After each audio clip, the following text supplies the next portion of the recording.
시청자 여러분 안녕하십니까? 한성 뉴스데스크 시작합니다.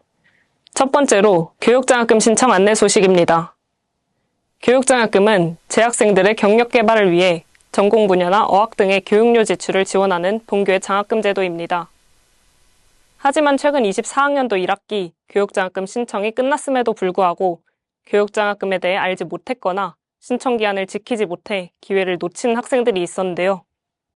교육장학금은 한성대학교 종합정보 시스템을 통해 신청할 수 있고 교육과 응시에 따라 30%와 100%로 지원 범위가 달라집니다.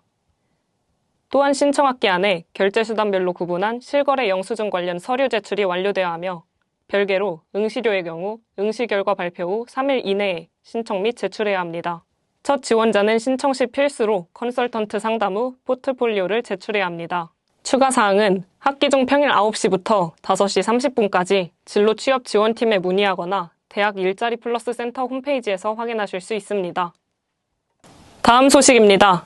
한성대학교에서 지난 9월 2일부터 4일까지 헝가리 부다페스트에 위치한 5개 대학을 방문해 글로벌 산학협력 및 인재 양성을 위한 협력을 추진했습니다.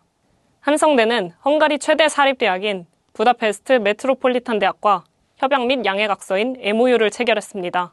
본교는 헝가리 행정 및 국방 분야에서 인정받고 있는 루도비카 공공서비스 대학을 비롯한 기술 기반 창업을 적극 추진하고 있는 헝가리 공과대학인 우부다 대학 외 2개의 대학과 교육협력 및 연구 교류를 추진했습니다. 이창훈 총장은 헝가리 대학들과 한성대학교는 고등교육 혁신에 대한 공동 관심사를 공유하고 있다며 헝가리 내 대표적인 대학들과의 협업을 통해 한국과 헝가리 고등교육 혁신에 기여할 것이라고 밝혔습니다. 다음 소식입니다. 매년 환경 변화에 대응한 본교의 트랙 구조 조정이 진행되고 있습니다. 구조 조정의 이유와 이후 조치에 대해 정재윤 기자가 취재했습니다. 최근 여러 대학에서의 학과 폐지 소식이 나날이 들려오고 있습니다. 본교 또한 2022년 시행된 컨설팅 트랙, 이민 다문화 트랙, 2023년 시행된 IT 융합공학부 등 여러 트랙이 구조조정되었습니다. 학사구조 개편에 관한 규정에 의하면 트랙 구조조정이란 한성대학교 학칙 제27조에 명시된 트랙의 신설, 명칭 변경, 개선, 모집 중지 및 폐지를 의미합니다. 기획조정처 및 학사지원팀 측에 따르면 트랙의 모집 중지는 환경변화에 대응해 인재를 양성하고 교육 경쟁력을 강화하기 위한 학사구조 개편의 요소 중 하나이며 신입생 및 재학생 수를 기준으로 모집 중지가 결정될 수는 있으나 유예기간을 2차례 부여하는 등의 트랙의 교육과정 개선 및 경쟁력 강화를 위해 노력하고 있다고 답했습니다. 트랙 명칭 변경 및 기존 트랙 모집 중지 후 AI 응용학과, 무당문화 콘텐츠학과 등의 특성화학과 신설과 같이 복잡하고 잦은 구조조정으로 인해 학생들의 혼란이 가중되고 있습니다. 본교 학생들을 대상으로 설문조사를 진행한 결과 일부 학생이 트랙 구조조정에 대한 학교 측의 조치가 제대로 이루어지지 않고 있다고 답했으며 그중 계속되는 트랙 구조조정으로 인한 혼란 가중이 가장 큰 이유를 차지했습니다. 기획조정처 및 학사지원팀 측에서는 2023년부터 매년 12월 트랙 선택 결과를 기준으로 약 6개월에 걸쳐 트랙 구조조정이 진행되며 최종 의결 후 다음 해에 입학한 신입생들의 11월 트랙 선택 시점부터 적용된다고 답했습니다. 학교 측에서는 기존 재학생을 위해 교육과정 운영 및 전공학점 이수가 가능한 범위에서 모집 중지된 트랙으로의 트랙 변경을 허용하고 있으며 모집 중지 트랙 재학생들의 원활한 졸업이 가능하도록 교육과정을 운영하고 장기 재학의 경우 다른 트랙의 상호 인정 과목을 이수하여 졸업할 수 있도록 지원하고 있다고 전했습니다. 이와 같은 트랙 구조 조정의 결과와 후속 조치 및 운영 계획은 한성 이클래스를 통해 안내되고 있으니 참고하시기 바랍니다. HBS 정재윤입니다. 두 번째 소식입니다.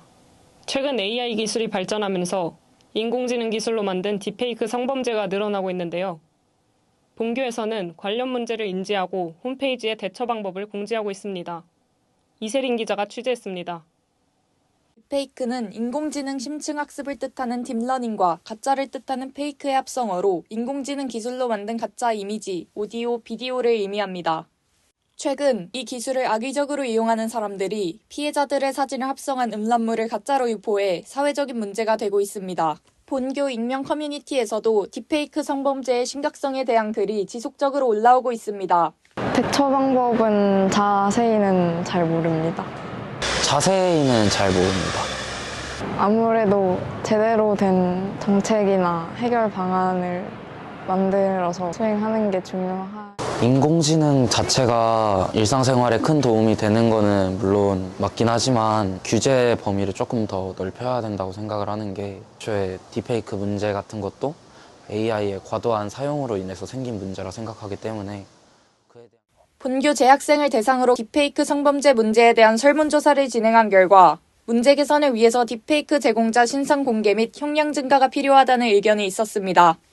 또한 기존 예방법과 법적 처벌에 대해 더 자세하고 강화된 대안이 필요하다고 했습니다. 한국여성인권진흥원의 디지털 성범죄 피해자 상담 지원 현황 보고서에는 디지털 기술이 발전함에 따라서 사진이나 영상 합성의 피해가 더욱 증가할 것이라고 예상했습니다.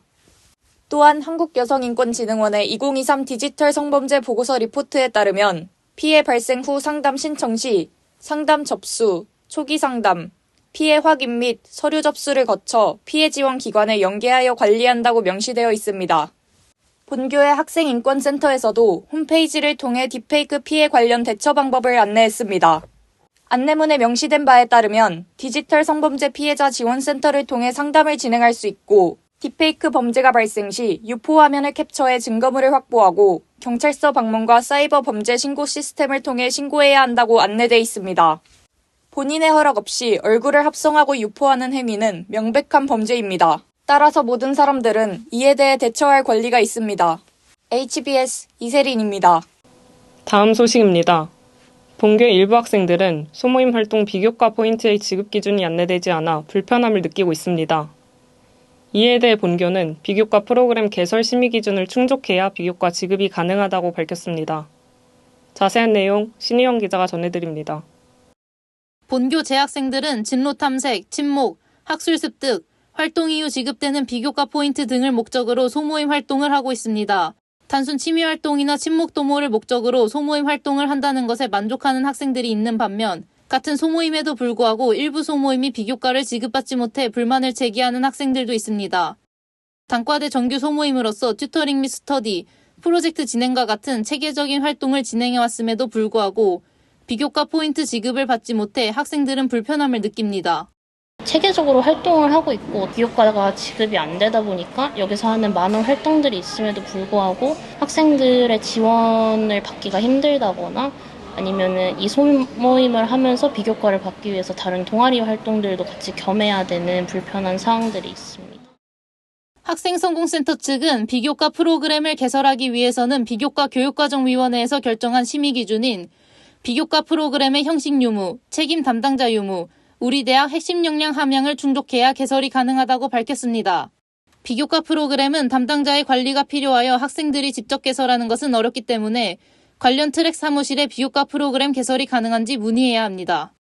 이후 트랙 사무실에서 해당 활동이 비교과 프로그램 개설 기준에 부합하는지 확인 후 운영 방식을 결정하여 학생성공센터에 비교과 프로그램으로 개설 요청이 진행됩니다.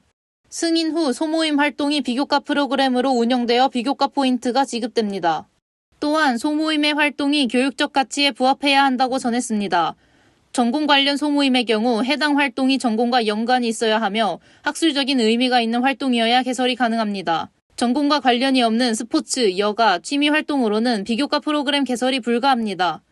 덧붙여 본교 학생들께 희망하는 활동이 전공과 관련되어 학습에 도움이 되는 활동이라고 생각되는 경우 관련 트랙 사무실로 비교과 프로그램 개설이 가능한지 문의하라 전했습니다. 소모임 활동 후 지급되는 비교과 포인트의 기준에 대해 인지하지 못하고 있는 학생들이 다수 있습니다.